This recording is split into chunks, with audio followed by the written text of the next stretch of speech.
আসসালামু আলাইকুম এভরিওয়ান, কেমন আছেন সবাই? দেশ এবং দেশের বাইরে যে যেখান থেকে আজকের এই রেসিপিটা দেখছেন সবাইকে সুস্বাগতম। আজকে আমি আপনাদের সাথে শেয়ার করতে যাচ্ছি আলু দিয়ে পুঁই ফল বা পুঁই শাকের বিচি ভাজি। এই রেসিপিটা এখনও যারা তৈরি করে না খেয়েছেন অবশ্যই ভিডিওটি দেখে রেসিপিটি ঝটপট তৈরি করে ফেলবেন। খেতে কিন্তু ভীষণ সুস্বাদু। এই রেসিপিটি গরম ভাত, রুটি, পরোটা যে কোনো কিছুর সাথেই কিন্তু খেতে দুর্দান্ত লাগে। অবশ্যই একবার ট্রাই করবেন। আর হ্যাঁ, এই চ্যানেলটা এখনও যারা সাবস্ক্রাইব না করছেন তারা অবশ্যই চ্যানেলটাকে সাবস্ক্রাইব করে দেশি ফুড ব্লগসের সাথেই থাকবেন আর পাশে থাকা বেল বাটনটি অন করে দিবেন নতুন নতুন রেসিপি পাওয়ার জন্য। তো চলুন আর দেরি না করে মূল ভিডিওতে চলে যাই।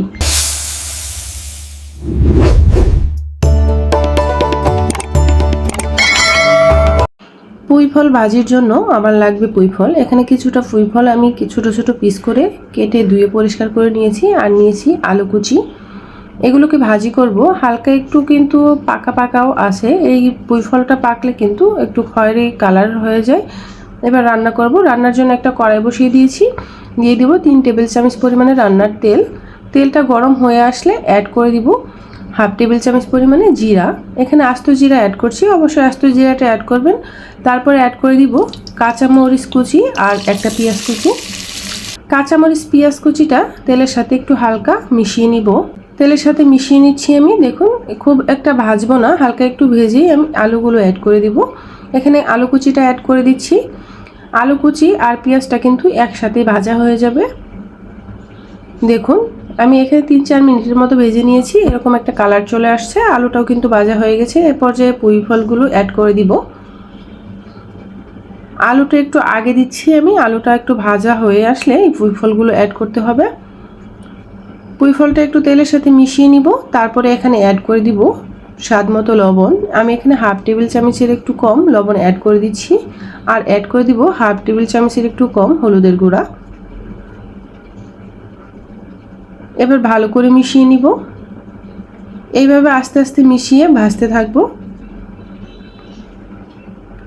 আমি এখানে মোট 5 থেকে 6 মিনিটের মতো এই পুঁই ফলটা ভেজে নিয়েছি। আলুটা ভাজার পর মোট 5 থেকে 7 মিনিট সময় লেগেছে আমার এই পুঁই ফলটা ভাজতে। অনবরত নাড়াচাড়া করে একটু ভেজে নিব। একটু পরপর এই ক্ষেত্রে চুলার আঁচটা অবশ্যই লতে রাখবেন, তাহলে ভাজিটা সুন্দর হবে। দেখুন, ভাজতে ভাজতে এরকম একটা কালার চলে আসলে বুঝতে হবে যে পুঁই ফলটা ভাজি হয়ে গেছে। তারপরেও আমি একটু দেখিয়ে দিচ্ছি পুঁই ফলটা কেমন সিদ্ধ হয়েছে।